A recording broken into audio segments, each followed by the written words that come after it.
A very warm welcome to one and all present here. I am Jayashree S from BCom department, here to show you Company Act 2013. We can move on to the introduction topic. Company Act 2013 was enacted to consolidate and amend the law related to the companies. The Company Act 2013 was preceded by the Company Act 1956. Due to change in national and international economic environment and to facilitate expansion and growth of economy, the central government decided to replace the Company Act 1956 with a new law.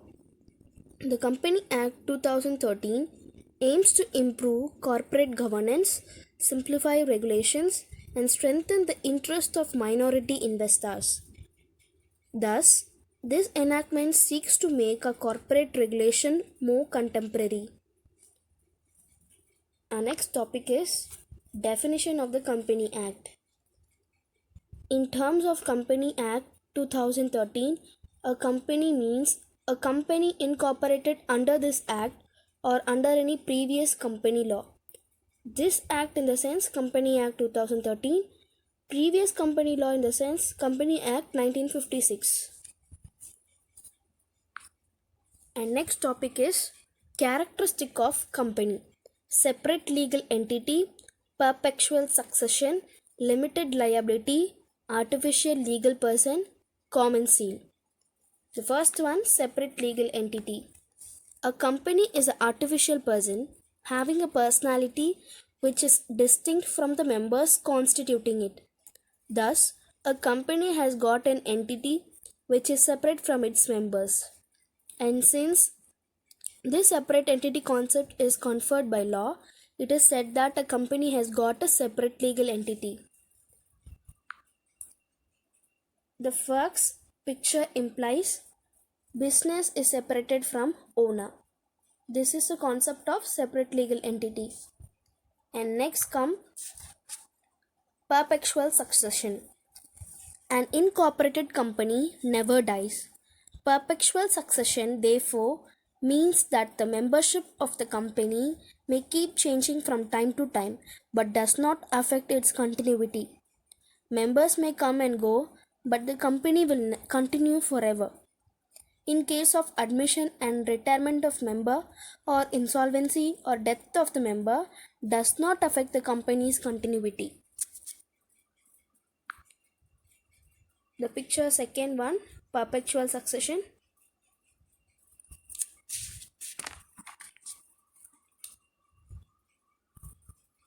Third, limited liability. A company limited by share is a registered company having the liability of its member limited to the amount, if any, unpaid on the shares respectively held by them. If his share are fully paid up, he has nothing more to pay. Thus, in the case of limited liability company, the debt of the company in totality do not become the debt of the shareholder. In case of company limited by guarantee, the members are liable only to the extent of the amount guaranteed by them, and that too only when the company goes into liquidation. However, if it is an unlimited company, the liability of its member is unlimited as well. Fourth, artificial legal person. As we know that company is artificial person, it is created by a process other than natural birth. It is created by law. It is a person since it is clothed with all the rights of the individual. Further, the company being a separate legal entity can own property, have banking account, raise loan, incur liabilities and enter into contract.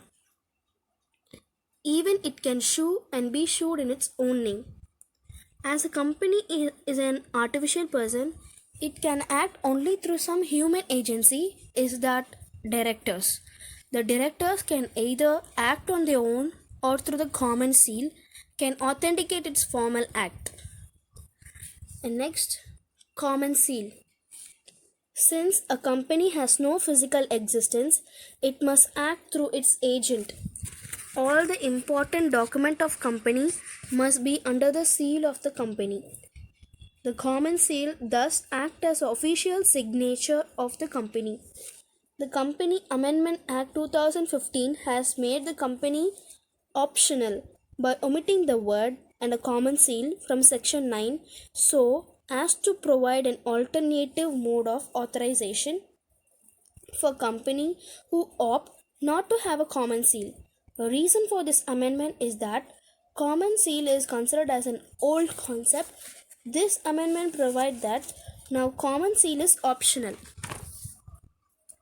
The document which need to be authenticated by a common seal will be required to be so done only if the company opt to have a common seal.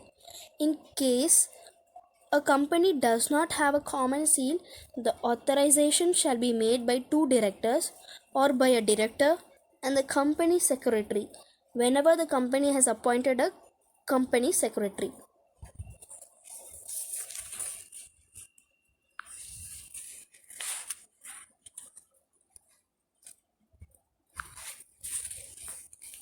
A question for you all.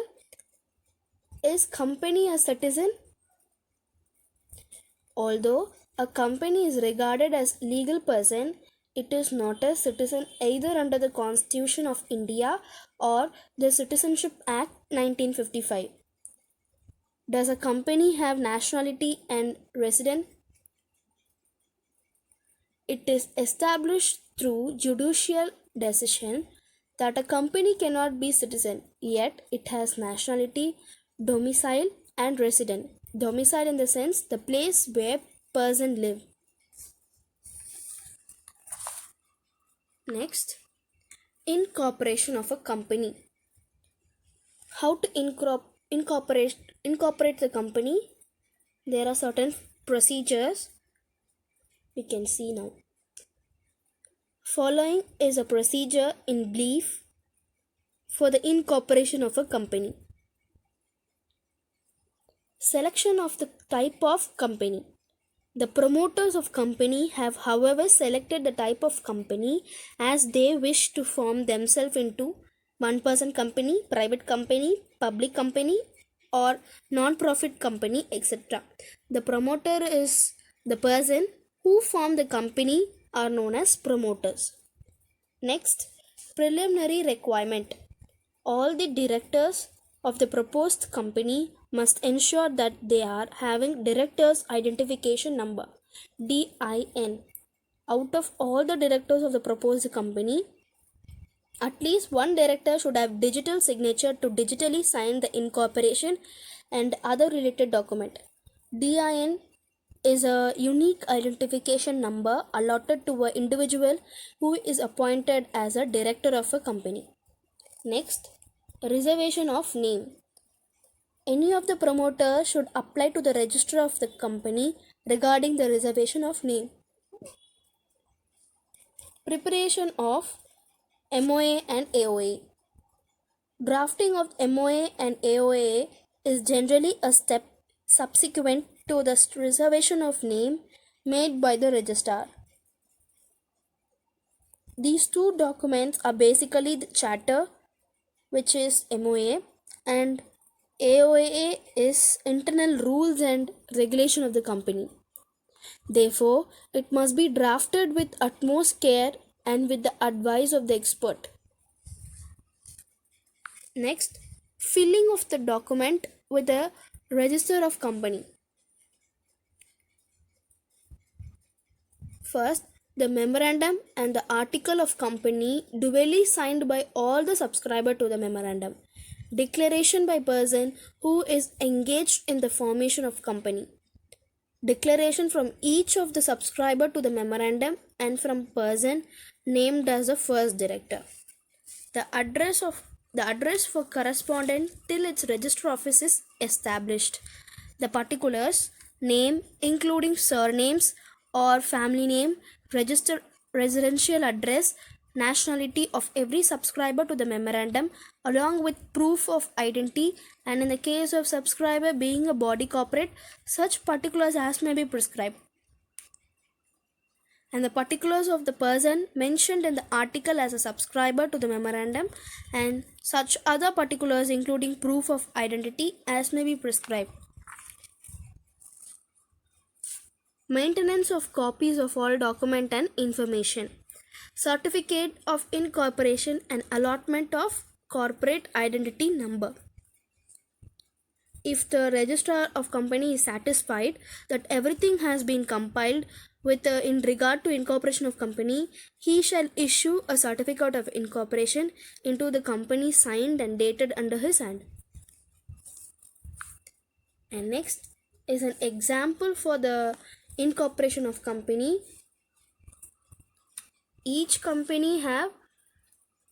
of company have a method of AOA and MOA. This table E belongs to unlimited company having a share capital. So these are the forms. Name of the company. The register office of the company will be situated in the state of. The object to be persuaded by the company on its incorporation. Matters which are necessary for furtherance of the object specified in clause. The liability of member is unlimited. The share capital of the company is dash rupee, dividend into dash shares of each rupee. We, the several persons who name and address are subscribed, are decisions of being formed into company in pursuance of this memorandum of association, and we respectively agree to take the number of shares in the capital of the company set against a respective name. So these are the particulars of the MOA. As per this table, as per the section 4, memorandum of company shall be drawn up in such form as Table A to Table E in Schedule 1 of the Company Act 2013. Table A is applicable to company limited by share. Table B is applicable to company limited by guarantee and not having a share capital. Table C is applicable to company limited by guarantee and having a share capital. Table D is applicable to unlimited companies and not having share capital. And now we see the Table E of Memorandum of Association is applicable to unlimited company and having a share capital. And next, AOA. AOA is nothing but the rules and regulation of the company will be given in the article of association.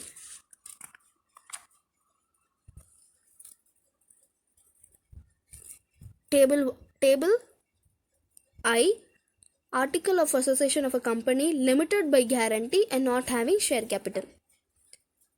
Forms of article. The article of company shall be in respective form specified in table F, G, H, I and J in scheduled 1 as may be applicable to such company. This table belongs to I, article of association of company limited by guarantee and not having share capital. So this is interpretation, members, general meetings, proceeding of general meetings.